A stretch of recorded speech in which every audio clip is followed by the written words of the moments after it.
दिल्ली विश्वविद्यालय की ओजस्वी नेत्री जो आज समूचे देश भर में इस बात का शंखनाद करती है कि न्याय के पुरोधा राहुल गांधी जी सामाजिक न्याय की लड़ाई लड़ रहे हैं। मैं अनुरोध करता हूं दीपांकर जी से कि आज बेहद महत्वपूर्ण विषय पर वे इस पत्रकार वार्ता को संबोधित करें।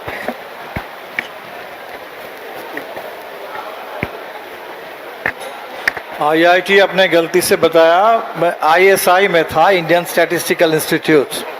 चलो, सभी साथियों को नमस्कार। आप लोग पिछले 3 दिन से इस यात्रा को नज़दीक से देख रहे हैं, तो मेरे ख्याल से सभी को एक बात तो बिल्कुल साफ दिख रही है कि इस यात्रा के साथ बिहार की बहुत बड़ी उम्मीद जुड़ गई है। इस दौर में लोगों के सामने 2 सवाल है। एक तो सामने चुनाव है और ये चुनाव बिहार में बिल्कुल बदलाव वाला चुनाव है। मैं आपको इस इलाके के बारे में थोड़ा बताऊं कि जिस नवादा में हम लोग अभी हैं, पिछले साल अक्टूबर महीने में इसी नवादा से हमने पटना तक एक 13 दिन की पदयात्रा की थी, 260 किलोमीटर। और उससे ठीक पहले सितंबर महीने में इसी नवादा के कृष्णनगर में एक दलित बस्ती को आग लगा करके दलितों को बेदखल जमीन से करने की कोशिश की गई है, क्योंकि उसी समय बिहार में भूमि सर्वे चल रहा था और भूमि सर्वे के आड़ में जहां भी दलित गरीब बसे हुए हैं, सबसे पहली कोशिश हुई कि उनको जमीन से बेदखल कर दो। और उसी पृष्ठभूमि में हम लोगों ने पदयात्रा जब की तो हमने देखा कि नवादा में, गया में जबरदस्त दलितों में आक्रोश है। यही इलाका जीतन राम मांझी जी का है और केंद्रीय मंत्री हैं, बिहार में एक समय पूर्व मुख्यमंत्री रह चुके हैं। लेकिन सबसे ज़्यादा दलित उत्पीड़न की घटनाएं आपको गया में मिल जाएंगी, जहां मजदूरी मांगने पर आज भी मुसहर जाति के मजदूर, उनका हाथ काट लिया जाता है। ये स्थिति यहाँ है और इसी के चलते बिहार में ये जो 20 साल बाद चुनाव अभी आ रहा था, ये चुनाव बिल्कुल तय था कि जो नारा बिहार के हर कोने से उठने लगा था कि बदलो सरकार, बदलो बिहार। बिहार में पिछले 20 साल से सरकार है, बातें बहुत हुई, विकास की, न्याय के साथ विकास की, सुशासन की, लेकिन आज जो हकीकत है वो बिल्कुल उल्टा। विकास के नाम पर सबसे ज़्यादा गरीबी, सबसे ज़्यादा इस समय बेरोजगारी, सबसे ज़्यादा पलायन, और जिस बात की अभी भी ज़्यादा चर्चा बिहार में नहीं हो रही है वो है बिहार में बढ़ता कर्ज का संकट, माइक्रो फाइनेंस कंपनियों का बढ़ता आतंक, जिसके चलते गांव के गांव, घर के घर खाली करके लोगों को भागना पड़ रहा है। तो और सुशासन की जगह पर तो बिल्कुल अपराधियों का राज आ गया। आपने वो सीसीटीवी का फुटेज देखा होगा कि बिल्कुल सुबह 7 बजे का वक्त पटना के अस्पताल में कैसे अपराधी आराम से आते हैं और बिल्कुल वो पहलगाम वाले स्टाइल में आते हैं, गोली चलाते हैं और चले जाते हैं। तो इसीलिए चुनाव बिहार में बदलाव का था और ऐसे चुनाव में एन वक्त पर जब चुनाव आयोग की ओर से ये एसआईआर का सर्जिकल स्ट्राइक किया जाता है पूरे चुनाव को अस्त व्यस्त करने के लिए, तो जाहिर सी बात है कि इसको समझने में थोड़ा लोगों को पहले समय लगा कि ये कोई रूटीन, कोई पुनरीक्षण नहीं हो रहा है। तो धीरे धीरे बात समझ में आई कि लोगों का नाम काटने वाला पुनरीक्षण हो रहा है, 65 लाख लोगों का नाम। और जो इसके बारे में नीचे बड़ा सांप्रदायिक प्रचार चला दिया गया था कि आप लोगों को परेशान होने की कोई ज़रूरत नहीं है, ये सब घुसपैठियों को बाहर निकालने के लिए, ये बांग्लादेशियों को भगाने के लिए किया जा रहा है, आपको परेशान होने की कोई ज़रूरत नहीं है। लेकिन अभी जब 65 लाख लोगों की सूची आई तब लोगों ने देखा कि एक भी उसमें बांग्लादेशी नहीं है, एक भी कोई म्यांमार के आदमी नहीं है। सारे के सारे जो लोग हैं, यहाँ तक कि जिंदा लोगों को मुर्दा घोषित करके नाम काट दिया गया। और बिहार के प्रवासी मजदूर जो बाहर जाते हैं मजबूरी में कमाने के लिए, थोड़ी बेहतर मजदूरी के तलाश में, उनको, और इसीलिए इस यात्रा में मुझे लगता है कि इतना भारी जो जन समर्थन दिख रहा है, उसके पीछे दोनों कारण है। एक, बदलाव की तीव्र आकांक्षा जो बिहार में, गांव में, शहर में, हर तबके में, हर पीढ़ी में, नौजवानों में सबसे ज़्यादा, खासकर जिनके सामने रोजगार नहीं है, पूरे भविष्य जो है अनिश्चित है, लेकिन उनके साथ साथ वो सारे बुजुर्ग जिनको 400 रुपए का पेंशन दिया जाता था और हम लोगों की लंबी लड़ाई के बाद अब नीतीश जी 1100 रुपए की घोषणा करके कह रहे हैं कि हम पूरे बुजुर्गों का भी ध्यान रखेंगे। तो बिहार के सारे तबके, महिलाएं, किसान, खेत मजदूर, मनरेगा मजदूर, सब के सब। तो और इसी के साथ साथ SIR जो आप पूरे बिहार के लोगों को, और मुझे लगता है कि बिहार के चलते पूरे देश में भी अब लोगों को बात समझ में आ रही है कि ये वोट बंदी, वोट चोरी की नई साजिश है और अपने ही लोगों को, गरीबों को बड़े मुश्किल से जो वोट डालने का अधिकार मिला, अधिकार तो संविधान में 1949 में संविधान पारित होने के साथ साथ मिल गया था, लेकिन आपको मालूम है कि यही मध्य बिहार का इलाका है, यही शाहाबाद और मगध का इलाका है जहां दलितों को वो वोट डालने का अधिकार नहीं था और लंबी लड़ाई, बहुत मुश्किल भरी लड़ाई हम लोगों को लड़नी पड़ी, काफी जान की कीमत दे करके, जनसंहार झेलते हुए, तब जा करके 80 के दशक में यहाँ दलितों को, गरीबों को, भूमिहीन मजदूरों को वोट डालने का अधिकार मिल पाया था। और आज उसी अधिकार को दोबारा छीनने की साजिश हो रही है और बिहार को सिर्फ बूथ कब्जा के पुराने दौर में नहीं, बल्कि फिर एक बार गुलामी के दौर में धकेलने की कोशिश है पूरे बिहार को और देश को, जहां गरीबों के पास, जिनके पास जमीन नहीं है, जिनके पास मकान नहीं है, जिनके पास हाई स्कूल की अभी डिग्री नहीं है, उनको वोट से भी बेदखल कर देने की पूरी साजिश आ रही है। तो हमें लगता है कि यात्रा अभी शुरू हुई है। आपके माध्यम से हम अपील करेंगे, यात्रा पूरे बिहार में तो हर जगह हम लोग पहुंच नहीं पाएंगे। 1300 किलोमीटर 13 दिन की यात्रा है बेसिकली। हम लोग 1 तारीख को समाप्त करेंगे पटना में, लेकिन ये 1300 किलोमीटर की यात्रा, ये संदेश बिहार के हर कोने तक पहुंच रहा है, पहुंचे। हम आपसे अपील करेंगे कि आपके माध्यम से और पहुंचे। और इसमें दोनों बातें, एक मताधिकार की रक्षा, आज पूरे देश में लोग चिंतित हैं, परेशान हैं कि हमारा जो संविधान वो खतरे में है। और संविधान सिर्फ नहीं, बल्कि संविधान जिस आज़ादी के आंदोलन से निकला, उस पूरे आज़ादी का विरासत, अभी 15 अगस्त को मोदी जी ने जो भाषण दिया और 15 अगस्त को लेकर के पूरे देश में जो प्रचार चला, इससे भी ये बात साफ दिखी कि अब भारतीय जनता पार्टी को आज़ादी से मतलब नहीं रह गया। उस समय भी मतलब नहीं था आज़ादी के आंदोलन के दौर में, इनके पूरे पूर्वज उसके आंदोलन के खिलाफ खड़े थे, अंग्रेजों के साथ खड़े थे। लेकिन आज आज़ादी के बजाय वो पूरे देश में बंटवारा की चर्चा करना चाहते हैं। उनके लिए पार्टीशन मुद्दा है और वो पार्टीशन का दौर को दोबारा लौटा कर लाना चाहते हैं हिंदुस्तान के अंदर, देश को और टुकड़े टुकड़े करना चाहते हैं। और इसीलिए आज वो आज़ादी और आज़ादी से निकला संविधान, ये जब खतरे में है तो हमें उसी तरह लड़ना पड़ेगा जैसे आज़ादी के दौर में लोग लड़े थे। आज फिर उसी तर्ज पर लड़ना होगा और उसके साथ साथ अपने संविधान की रक्षा करते हुए बिहार में बदलाव लाना है। ये चुनाव बदलाव लाने वाला, बदलो सरकार बदलो बिहार, इस नारा को साकार करने वाला चुनाव है। और आपको मालूम है कि हम लोगों ने जो भी प्राथमिक जो हमारी घोषणाएं हुई है, जो गरीबों के लिए इन्होंने वादा किया उन्होंने पूरा नहीं किया, उसको हम लोग पूरा करेंगे। 2 लाख रुपए तमाम जो 94 लाख से ज्यादा महागरीब परिवार हैं, उन परिवारों को जो एकमुश्त एक सहायता देने की बात थी, उसको हम लोग पूरा करेंगे। पूरे बिहार की महिलाओं के लिए 2500 रुपये प्रति माह, उनके लिए एक मंथली असिस्टेंस, इसकी हम लोग निश्चित तौर पर व्यवस्था करेंगे। पूरे बिहार में 200 यूनिट गरीबों के लिए बिजली फ्री, ये जो घोषणा है इसको हम लोग पूरा करेंगे। पूरे बिहार में 1500 रुपये कम से कम पेंशन, नीतीश जी ने 20 साल लगा दिया 400 रुपये के पेंशन को 1100 रुपये में लाने में, और हमने तय किया कि हम शुरुआत करेंगे 1500 रुपये से और वो पेंशन आगे उसकी राशि बढ़ती जाएगी। तो वैसे तमाम जो बिहार के किसानों की मांगे हैं, उन मांगों को लेके बढ़ेंगे। मैं बस खत्म करूंगा, हमने अभी सुना, कल हम गया में थे और पता चला कि मोदी जी 22 तारीख को गया में आने वाले हैं। बोध गया में उनकी कोई रैली होगी और उनकी रैली का, उसके लिए जो तैयारी चल रही है, साथियों ने हमें बताया कि वो पूरे यूनिवर्सिटी कैंपस में पेड़ काट दिए गए। लोगों का नाम काट दो वोटर लिस्ट से, किसानों की लहलहाती फसल को पूरा जला दो, खत्म कर दो, पेड़ काट दो। ये काटने वाले लोग ये आ रहे हैं रैली करने, पूरे पेड़ों को काटते हुए और स्कूलों को बंद करते हुए। स्कूल तो बंद हो रहे हैं बिहार में, क्लब एंड क्लोज, तमाम स्कूलों को एक करने के नाम पर 3 स्कूल 2 स्कूल मिलाकर के 1 स्कूल, स्कूलों की संख्या कम हो रही है।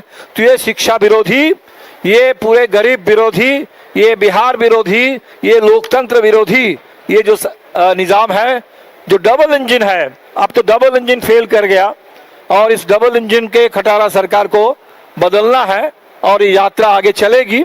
और पूरे नवादा के लोगों का, गया के लोगों का, औरंगाबाद में, सासाराम में अभी तक पिछले 2.5-3 दिन में जो अपार जन समर्थन मिला है, इसके लिए इस पूरे इलाके के तमाम न्याय पसंद नागरिकों का, इस इलाके के तमाम गरीबों का, मजदूरों का, महिलाओं का, दलितों का, मेहनत कशों का मैं इस पूरे यात्रा की ओर से तहे दिल से शुक्रिया अदा करता हूं। और उनसे ये हमारा वादा है कि ये जो मुद्दा है और ये जो उनकी आकांक्षा है, इसको निश्चित तौर पर हम लोग मंजिल तक पहुंचाने के लिए पूरी ताकत लगा देंगे और निश्चित तौर पर यह अभियान सफल होगा। बहुत बहुत शुक्रिया।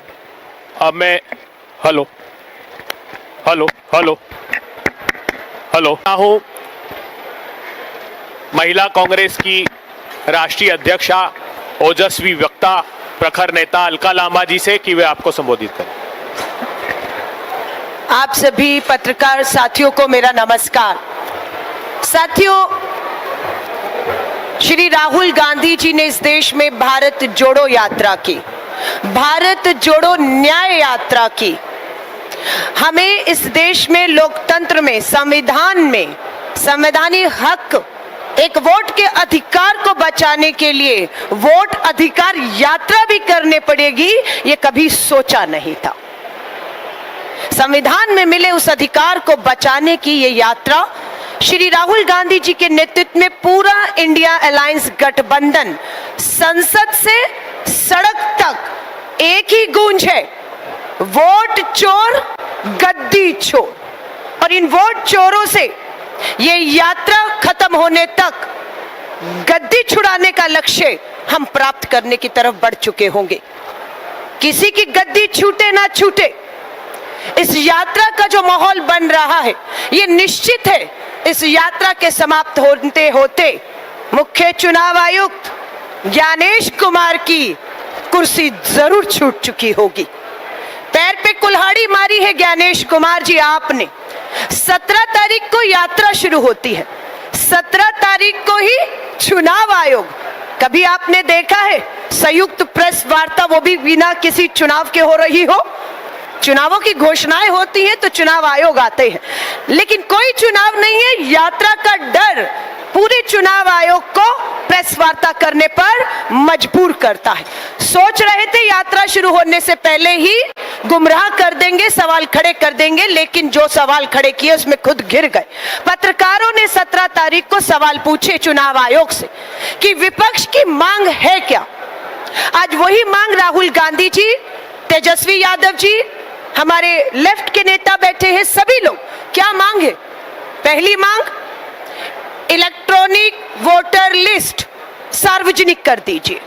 लोकतंत्र है ना, अधिकार है ना जानने का, सार्वजनिक कर दीजिए। हर कोई अपना वोट खुद देख सकता है या नहीं, कटा है या बना है, या कौन आदमी है मेरे पड़ोस में रहता भी है या नहीं रहता है, तो जानकारी। लेकिन डर रहा है चुनाव आयुक्त इलेक्ट्रॉनिक वोटर लिस्ट शेयर करने से। हमारी ये मांग। दूसरी मांग हमारी क्या है? दूसरी मांग है सबूत, सीसीटीवी फुटेज सबूत जो है, जहां वोट होता है, मतदाता हजारों लाखों करोड़ों की संख्या में लाइनों में लगते हैं, महिला भी वही लगती है लाइन में, पुरुष भी वही लगता है, और सीसीटीवी फुटेज में सारी मतदान प्रक्रिया दर्ज होती है। हम उसे कहते हैं सार्वजनिक करिए। चुनाव आयोग डर जाता है और नियम बदल देता है। क्या नियम बदले कि अब सीसीटीवी फुटेज सबूत रखे नहीं जाएंगे, 45 दिन में नष्ट कर दिए जाएंगे। क्यों? क्योंकि किसी को बचा रहे हो। कौन है वो? वोट चोर है। वो चोरी की सरकार है, और मुंह पे कह रहे हैं। संसद में आज देखिए मल्लिकार्जुन खड़गे साहब, प्रियंका गांधी जी, सोनिया गांधी जी, अखिलेश यादव जी, लेफ्ट के नेता, सारे नेता पूरी संसद में बिहार में एसआईआर की जो घोषणा की, मात्र चुनाव से कुछ महीने पहले 8 करोड़ मतदाताओं की गिनती, 65 लाख कट गए, 20 लाख मृत घोषित कर दिए गए मात्र 1 महीने के अंदर। राहुल गांधी जी कल आज तीसरा दिन है इस यात्रा का, और यात्रा का आप हजूम पूरे देश, पूरे बिहार में देख रहे हैं। उन्हीं मृत लोगों को, मृत लोग नहीं कहूंगी, चुनाव आयोग के मुताबिक मृत मतदाताओं को, और कहें तो उनके भूत को, चुनाव आयोग की नजर में उनके भूत को राहुल गांधी जी मिले हैं, बात की है, लेकर आए हैं कि हम जिंदा हैं, लेकिन चुनाव आयोग ने हमें मृत घोषित कर दिया है। इस यात्रा का असर क्या होगा, सवाल ये उठता है। क्या फर्क पड़ेगा, क्या असर होगा? असर तो यात्रा 17 तारीख को हुई। पहला असर यह हुआ कि चुनाव आयुक्त को भाजपा ने अपना प्रवक्ता बनाकर इस यात्रा की पूरी तरह से उसे विफल करने के लिए प्रेस कॉन्फ्रेंस करने को कहा। हमारी जीत है कि मुंह खोलना पड़ा चुनाव आयोग को, अलग बात है खुद ही गिर गया। दूसरी जीत क्या है? दूसरी जीत हमारी यह है कि 65 लाख मतदाताओं के नाम ये जारी नहीं कर रहे थे। इस यात्रा की घोषणा के बाद, सुप्रीम कोर्ट के फटकार और दबाव के बाद चुनाव आयोग को 65 लाख मतदाताओं की जिनके वोट कटे उसकी जानकारी को सार्वजनिक करना पड़ रहा है। ये हमारी दूसरी जीत है। तीसरी जीत भी हमारी होगी, ये सीसीटीवी फुटेज हम नष्ट नहीं होने देंगे। राहुल गांधी जी को डराने वाले हैं और राहुल गांधी जी कह रहे हैं रिटायर हो जाओगे, नौकरी की पूरी हो जाएगी, हो सकता है राज्यसभा में चले जाओ, हो सकता है केंद्रीय मंत्री बन जाओ, लेकिन पीछा नहीं छोड़ेंगे लोकतंत्र के एक एक वोट के अधिकार को चोर करके अगर आप सत्ता बनवाने का करोगे तो राहुल गांधी जी डर नहीं रहे, लोगों के बीच में जा रहे हैं। मैं एक चीज आपके माध्यम से, मीडिया के माध्यम से बिहार और देश के लोगों के सामने भी रखना चाहती हूँ। आपको मालूम है चुनाव आयुक्त की नियुक्ति पहले केंद्र सरकार करती थी, 2 लोग नुमाइंदे केंद्र और एक नेता विपक्ष, 2:1 से फैसला होता था। जो सत्ता चाहेगी वो चुनाव आयुक्त हो जाता था और मोहरा बन रहा था। उसके बाद सुप्रीम कोर्ट का आदेश आया कि अब सुप्रीम कोर्ट का मुख्य न्यायाधीश देश के प्रधानमंत्री और नेता विपक्ष मुख्य चुनाव आयुक्त की नियुक्ति करेंगे। डर गई केंद्र की भाजपा, चोरी के वोट से बनी सरकार, क्या किया? फैसला पलट दिया, मुख्य न्यायाधीश को चयन प्रक्रिया से बाहर कर दिया। यहां इनकी चोरी एक बार फिर से पकड़ी गई। हम आज भी मांग करते हैं कि मुख्य न्यायाधीश, प्रधानमंत्री, नेता विपक्ष जब तक मिलकर मुख्य चुनाव आयुक्त की नियुक्ति नहीं करेंगे, इस चुनाव आयुक्त ये इसी तरह वोट की चोरियां करवाता रहेगा। ये पूरी यात्रा का मात्र एक मकसद है। महिला हूं इसलिए कहूंगी, चुनाव आयोग ने बड़ी आसानी से कायरता दिखाते हुए महिलाओं के पीछे छुपे, क्योंकि महिला परवार कोई नहीं करता। जो बहादुर है वो महिला परवार नहीं करता है। इसलिए चुनाव आयोग को पता था महिला की आड़ में छुप जाता हूं, बच जाऊंगा। क्या कहा? अरे मां, बहन, बेटियों की, महिला मतदाताओं की सीसीटीवी फुटेज में जानकारियां हैं। अरे कौन सी गोपनीय जानकारी है? कौन से, माफी चाहूंगी, निजी पलों की बात कर रहे हैं?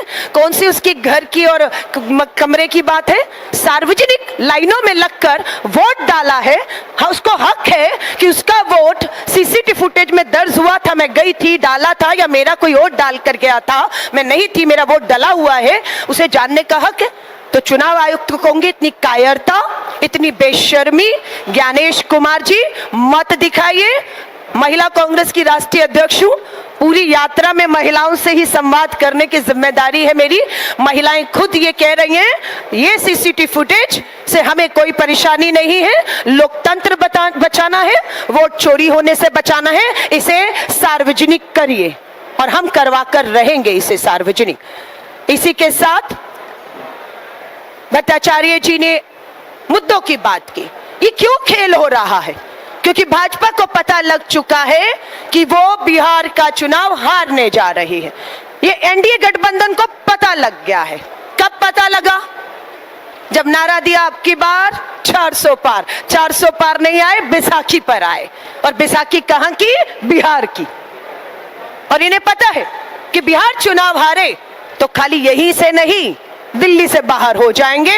आंध्र प्रदेश वाला भी मुख्यमंत्री इंतजार में बैठा है, कब दबाव से बाहर आएगा, कब बिहार से भाजपा बाहर आएगी, वहां से भी बाहर आएगा। तो ये दिल्ली की अपनी सत्ता बचाने के लिए अपने भ्रष्टाचार, कितने हजार करोड़ का भेजी, 70,000 करोड़ का भ्रष्टाचार सीएजी की रिपोर्ट में आया है।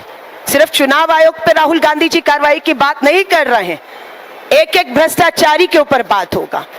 महंगाई, बेरोजगारी, पलायन, दवाई, पढ़ाई, कमाई का ये पूरा चुनाव होना चाहिए। लेकिन चोरी से आपने बताया कि अपराध चरम पर है। पटना राजधानी में एक के बाद एक सरेआम गोलियों से भून दिया जा रहा है। अस्पताल हो, स्कूल हो, शिक्षण संस्थान हो, बाजार हो, इन सब से डर चुकी है भाजपा।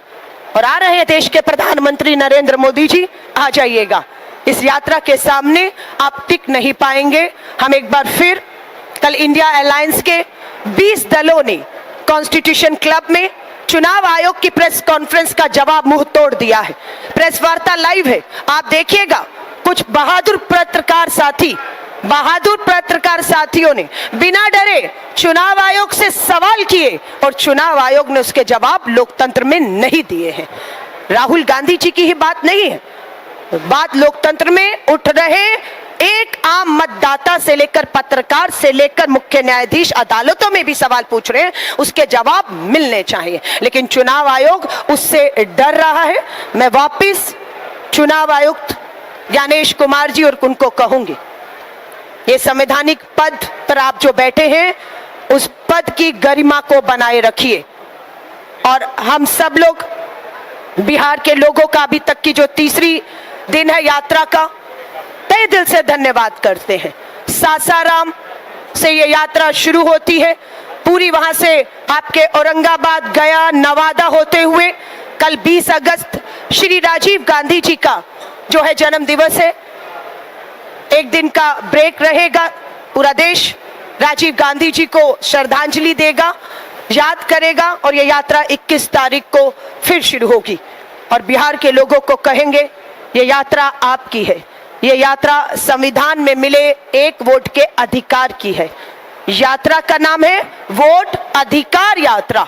लेकिन मात्र एक वोट अधिकार के लिए नहीं लड़ रहे। उस एक वोट ने हमें अधिकार क्या दिए? रोजगार का अधिकार। आप एक वोट से सरकार चुनते हैं, फिर उस सरकार से उम्मीद करते हैं मुझे रोजगार देगी, मुझे काम देगी, मुझे कमाई देगी, मुझे सुरक्षा देगी, किसान को फसल का उचित दाम देगी। और जब एक वोट का अधिकार चोरी होगा तो ये सारे अधिकार चोरी होते हैं। सो भारत जोड़ो न्याय यात्रा कामयाब की इस देश ने, भारत जोड़ो न्याय यात्रा कामयाब की इस देश ने। और अब हमें पूरा विश्वास है वोट चोरी के खिलाफ, SIR के खिलाफ इंडिया अलायंस गठबंधन की ये वोट अधिकार यात्रा भी एक इतिहास में सफल यात्राओं के तौर पर देखी जाएगी। अब अलका जी ने जैसा कहा है कि निर्भीक पत्रकार हैं जो साहस से इन मुद्दों को उठा रहे हैं, तो मैं संदीप गोल जहां 27 वर्षों के सफर में 17,000 से भी अधिक छात्रों ने डॉक्टर एवं इंजीनियर बनकर भरे सफलता की ऊंची उड़ान, जहां साधारण छात्र भी असाधारण सफलता प्राप्त कर बना रहे इतिहास। दूरदर्शी शिक्षाविद श्री विपिन सिंह के मार्गदर्शन में मेडिकल एवं इंजीनियरिंग के लाखों छात्रों के लिए आशा की किरण के रूप में गोल्ड रिजल्ट फैक्ट्री। शहर की भीड़ से बोर हो गए हो? तो चलिए आज नए वाइब में आपको लेके चलते हैं, जिसका नाम है वैदिक विलेज। एम्स पटना से 10 मिनट की दूरी पर नौबतपुर में स्थित ये सोसाइटी सिर्फ आपके लिए है। यहाँ पे मेन रोड 30 फीट की है, रिंग रोड 24 फीट की है और ब्रांच रोड 20 फीट की है। यहाँ मिलेगा आपको स्विमिंग पूल, जॉगिंग ट्रैक, मंदिर और 24/7 सिक्योरिटी कैमरा जैसी बेसिक एमिनिटीज। शांति और सुकून से भरा प्लॉट चाहिए तो सोचना बंद करो, अभी कॉल करो नीचे दिए हुए नंबर पे। H2O City, higher quality of living, a project by Anshul Homes. Luxury 2 and 3 BHK flats with garden attached balcony Amenities are valet parking, swimming pool, clubhouse, kids play area, badminton and basketball courts. Anshul Homes, H2O City.